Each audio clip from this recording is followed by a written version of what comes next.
Welcome to the channel. Alright, so here goes. I don't know how to start, but this whole thing has been eating me alive, and maybe sharing it here will help, or at least get it off my chest. 10 years ago, I had a life that I thought was perfect.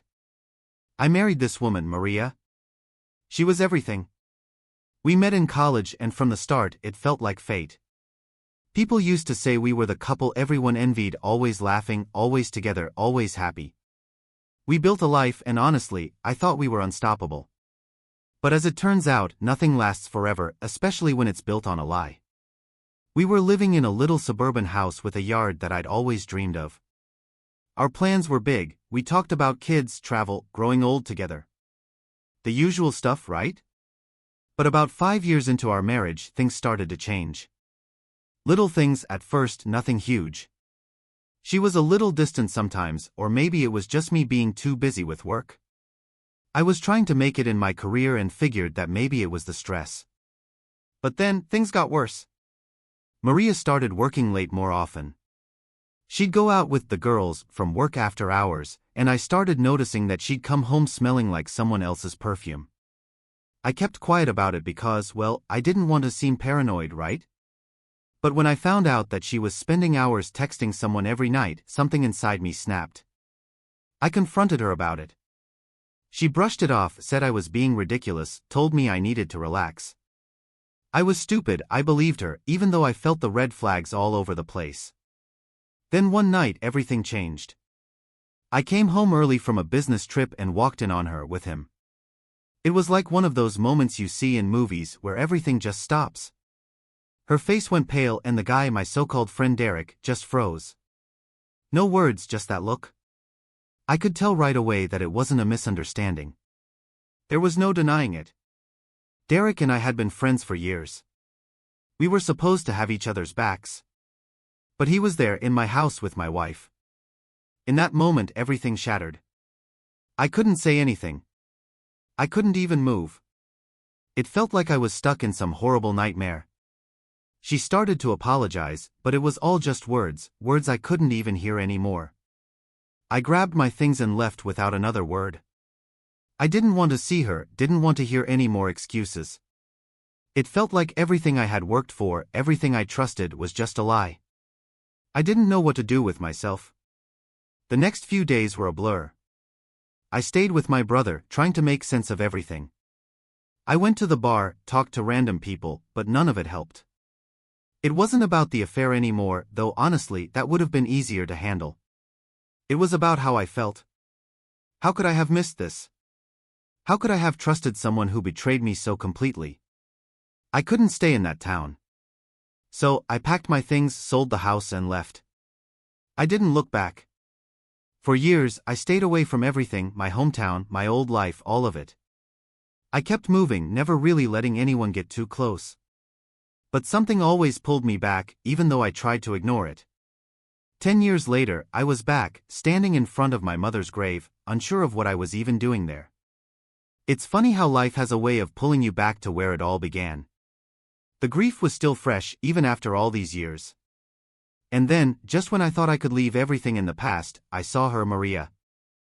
I swear, when I saw her standing there, it felt like the ground beneath me was giving way. I didn't know if I wanted to run or stand there, frozen in place. It had been 10 years, but she hadn't changed that much. Maria still had that same look in her eyes, that mixture of guilt and something else I couldn't quite put my finger on. I wasn't even sure how to react. She didn't seem to recognize me at first, but as soon as I stepped closer, she did. There was no fanfare, no big emotional scene, just a simple, awkward silence between us. She cleared her throat first, and I could tell she was nervous. I almost laughed at how much it reminded me of the first time we met, but there was no warmth in this encounter. Just cold reality. I didn't expect to see you here, she said, her voice shaky. I thought you'd moved on by now. I had to fight the urge to scoff. She had no idea what moving on really meant. She had no idea how much I'd suffered, how much I had to rebuild after she and Derek had torn my life apart. It's not like I had a choice in the matter, but here she was, acting like I had the luxury of letting it go. I didn't expect to see you either, I replied, my voice flat. What are you doing here, Maria? Did you come to apologize or just check to see if I'm still around? Her face twisted like I'd slapped her, but I didn't care. I wasn't interested in playing nice. Not now, not after everything. She shifted on her feet, glancing down at the ground. I didn't come here for that. I don't know what I was hoping for. I guess I thought maybe I could make things right. Make things right? After all these years, that was what she was offering me? I felt my anger bubbling up, but I didn't let it spill out. Instead, I took a deep breath and steadied myself. The truth is, I didn't want an apology. What good would it do? She had made her choices and no words could undo the damage. Make things right? Maria, what would that even look like? You can't just erase 10 years of my life. You can't fix what you and Derek did to me. She opened her mouth to speak, but I didn't let her. No, don't. Don't try to justify it. You betrayed me. You threw away everything we had for someone who was supposed to be my friend. My voice shook now, not with anger, but with the years of hurt that I had locked away. I never meant to hurt you, she said quietly, her eyes welling up. I made a mistake. A huge mistake. I've regretted it every day. I never knew how to fix it. Regret. That word. I hated it. It was the word she always used when she wanted to soften the blow. I could see her hands trembling now, and part of me wanted to feel pity for her, but I knew better. She had her chance to fix things when it all came crashing down, and instead, she chose Derek. You don't get it, I muttered, rubbing my face in frustration. You don't get to walk back into my life after all this time and expect me to just forgive you. You made the mistake, Maria. You tore everything apart. She shook her head slowly, tears running down her face now. I know, and I'm so sorry. I wasn't thinking. I was just lost. I wanted to feel something, anything, but all I felt was the weight of the years, the quiet ache of a heart that had never truly healed. I had spent so much time convincing myself that I didn't care anymore, that I had moved on, but seeing her again, hearing her apologize, it cracked open a wound I thought was sealed shut. But there was no going back. There couldn't be. I wasn't that guy anymore. I had built something new, something for me this time, and I couldn't let her destroy that, no matter how sorry she was. I don't need your apology, Maria. What I need is to move on. For my own sake. Her face crumpled, and she reached out, almost instinctively, but I took a step back. Not out of spite, but because I knew better. I couldn't fall for that again. Not after everything. I get it. I didn't expect you to forgive me, she whispered, her voice breaking. But I wanted you to know that I never stopped thinking about you. Even after all this time.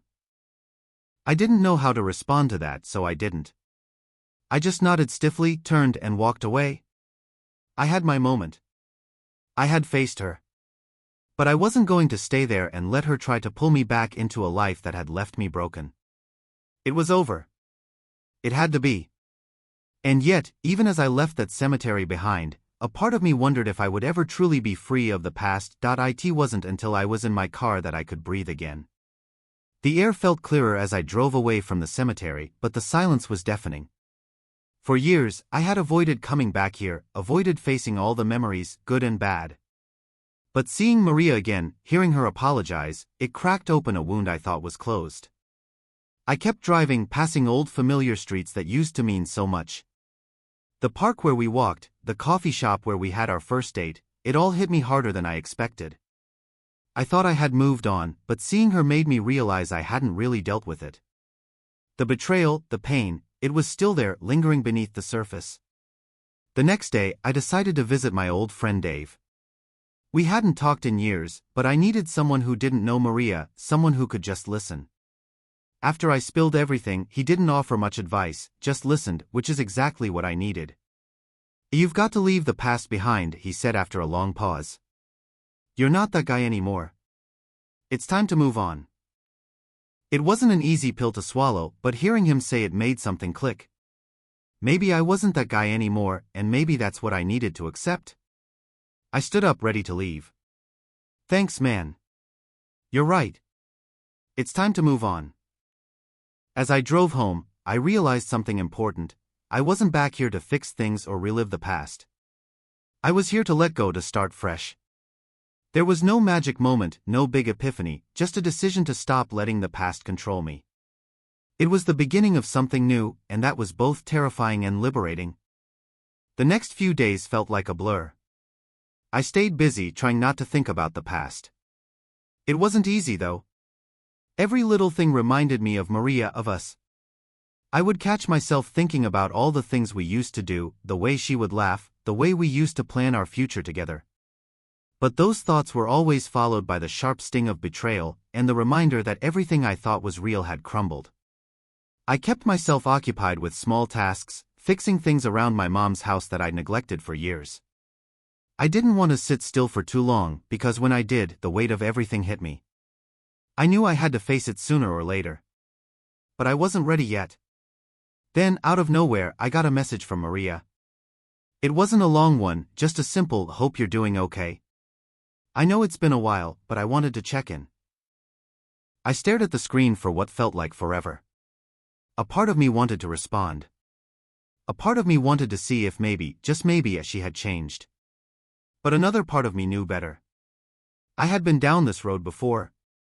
Her words meant nothing if they weren't backed by real actions. So, I just deleted the message. I didn't block her number, didn't feel the need to make a big deal out of it. I just deleted it and moved on. That was the difference now. I wasn't going to let her back into my life. Later that night, I sat down with a drink, thinking about everything. I didn't have the answers, and maybe I never would. But I knew one thing for sure: I couldn't keep letting the past dictate who I was. I had to rebuild. I had to move forward, not backward. Maria was a chapter in my life, one that I'd tried to forget, but now, I was finally ready to close it for good. I wasn't the same person I had been when I left town all those years ago. And that was okay. In fact, it was more than okay. It was exactly what I needed. The hardest part was letting go, but I was finally doing it. And maybe, just maybe, I could start to live again. It's funny how life has a way of pushing you forward, even when you don't feel ready. A week passed, and I found myself falling into a routine that felt normal. Not perfect, but normal. I went to the gym every morning, grabbed coffee at the same spot I always did, and started catching up with old friends again. Slowly, I was peeling back layers of the life I had tried to bury. It was like I was trying to rewrite the script of my own story, and for the first time in a long while, I felt like I was the one holding the pen. One evening, I ran into Karen, an old friend from high school. We exchanged the usual pleasantries, and she asked how I was doing. It was so casual that I almost let it slip that I was struggling with everything. But I held back, because this wasn't the time or the place for that kind of conversation. I didn't need to unload on her, especially not when I didn't even know where to start. "So, are you staying around here for good?" she asked, sipping her drink. I paused. That question. It was one I had been avoiding even in my own head. "I don't know," I said, keeping it vague. "I just figuring things out, you know?" She smiled, clearly not pushing for more. "Well, you know you're always welcome to come by, right? The door's always open." Her kindness was a reminder that there were still good people in my life. People who hadn't betrayed me, who weren't tied to the past. It was strange, this mix of emotions, thankfulness, regret, and the overwhelming realization that I was finally starting to find some sense of peace. A few days later, I decided to take a trip up to the mountains. I needed to get away, clear my head. As I drove up the winding roads, the weight of everything I'd been carrying slowly lifted. The mountains had always been a place of solace for me, and for the first time in years, I felt like I could breathe again. No distractions.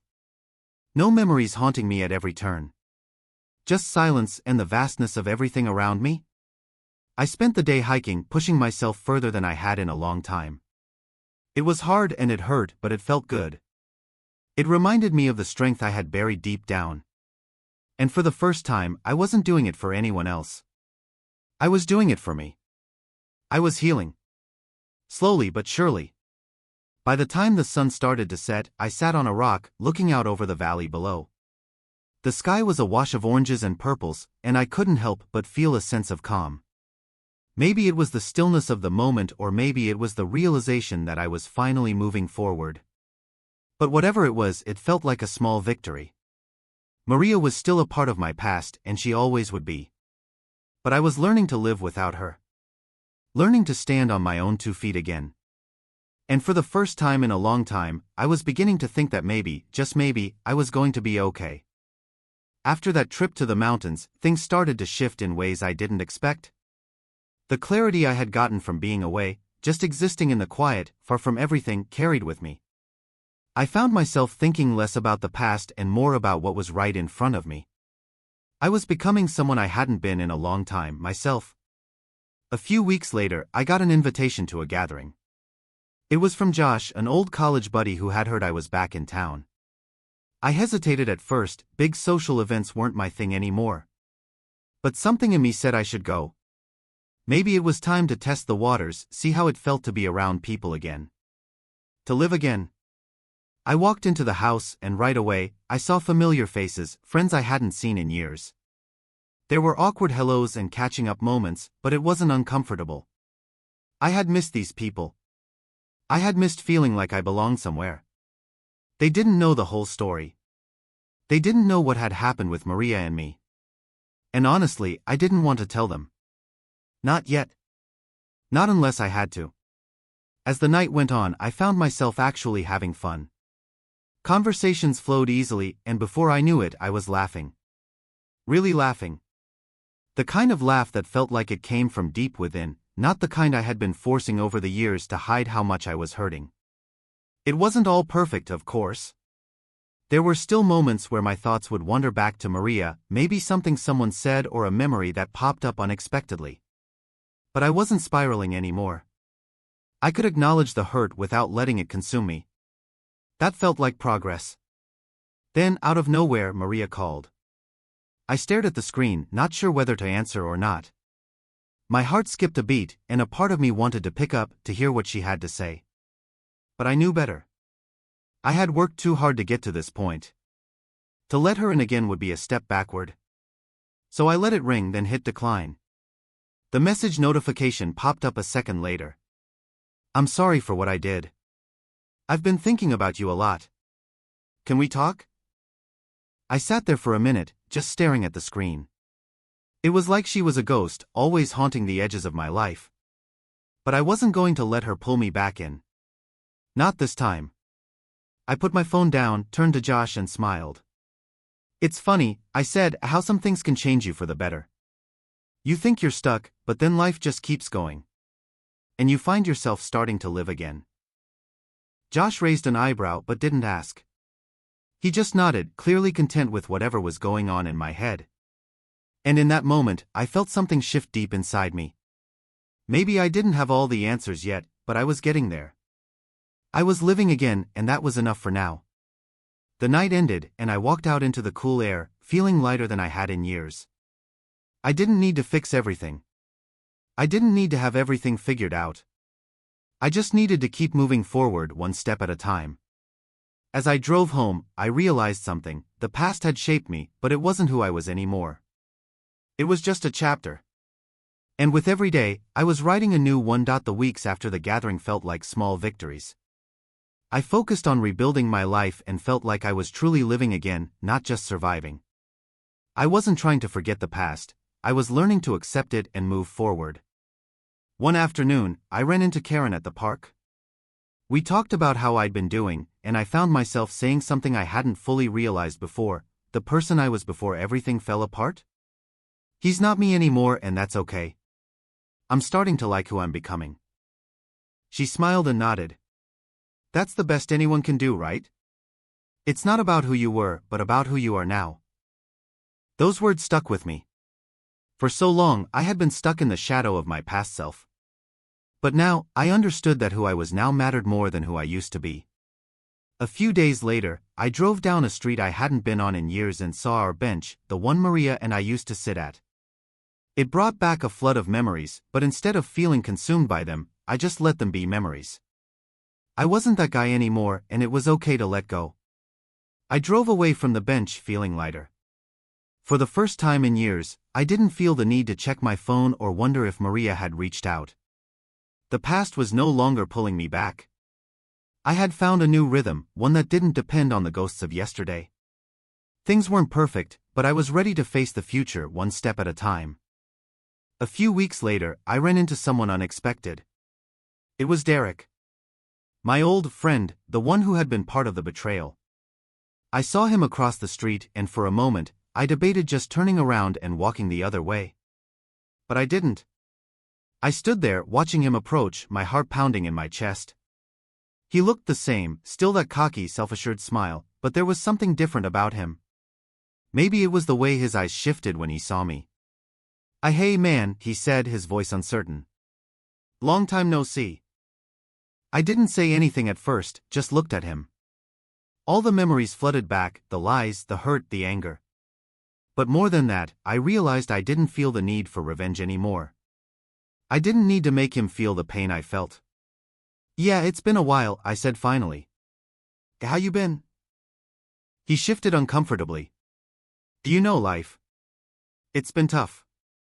He paused, then looked at me, his voice softening. Look, I'm sorry for what happened, man. I messed up. I hurt you, and I should have never been involved with Maria. I was selfish, and I'm not proud of it. I stared at him for a moment, processing his apology. He didn't owe me one, but it still hit me in a way I wasn't prepared for. I appreciate you saying that, I said, keeping my voice steady. But you don't get to just make it right with a few words.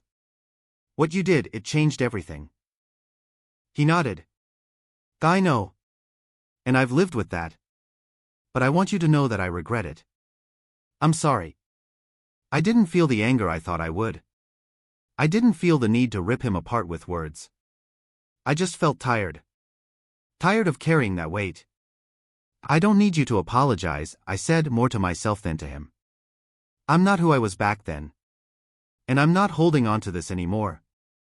You should do the same. He looked taken aback but nodded. Yeah. You're right. I've been trying to move on too.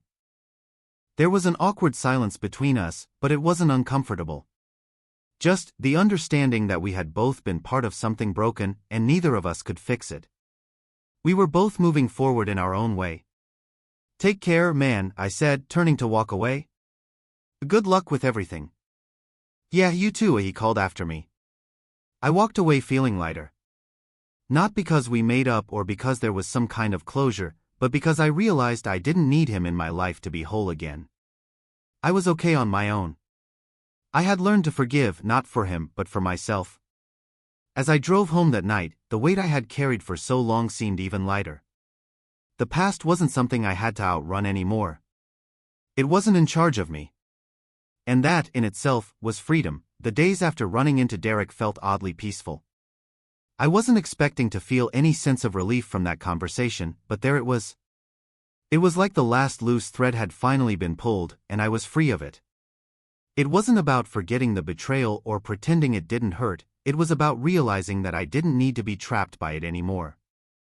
One morning, I woke up early, the kind of early where the world still felt quiet, and the day hadn't quite started yet. I brewed my coffee and sat by the window watching the sun rise. I thought about how much had changed over the past few months. A year ago, I was lost, consumed by anger, bitterness, and a desire for revenge. Now, I was sitting here in the peace of the morning, not needing to prove anything to anyone. Not even to myself. I wasn't fully healed. I wasn't some finished, perfect version of myself. But I had made peace with who I was, flaws and all. I didn't need the past to define me anymore, and that was enough. Later that week, I decided to visit my mom's grave again. It was something I hadn't done in a while. I used to go there often, just to talk, to tell her about my life. But after everything with Maria, I'd stopped going as much. There was always a part of me that felt like I didn't deserve to show up with all the mess I'd left behind. But this time, when I stood in front of her grave, I didn't feel that guilt. I felt at peace. I told her everything that had happened, all the pain, but also the progress. I told her about Derek, about Maria, about how I was starting to move on, how I was finally living again. I don't know why I thought she needed to hear it. Maybe I just needed to say it out loud. Before I left, I placed a flower on her grave and said a quiet goodbye. It felt like closure, not just with her, but with everything. The past was behind me, and I was ready to move forward with no strings attached. I drove home, and for the first time in a long while, I wasn't carrying anything. No anger. No resentment. Just peace. The world was wide open now. I didn't have all the answers, but I was learning to trust that I didn't need them. I was finally ready to start living for me without the weight of the past holding me back. It felt like the first day of the rest of my life, and it was mine to live however I wanted. A few weeks passed, and things continued to fall into place. I wasn't waiting for some grand moment of closure or a huge shift in my life. It was the small things that made the difference now. A morning jog. A conversation with a friend. Taking the time to appreciate the quiet moments that once felt so foreign to me. I had started dating again, but it wasn't like before. It wasn't about rushing into something to fill a hole or chasing a version of happiness I thought I needed. This time it was different. I wasn't looking for validation from anyone else. I wasn't trying to heal through someone else. I was doing it for myself. And that felt good. One evening, I was out with a new date, a woman I met through mutual friends. We had a great time, talking about everything and nothing at all. It was easy, relaxed. We didn't have a deep conversation about my past, she didn't need to know the details, and I didn't feel like I had to share them.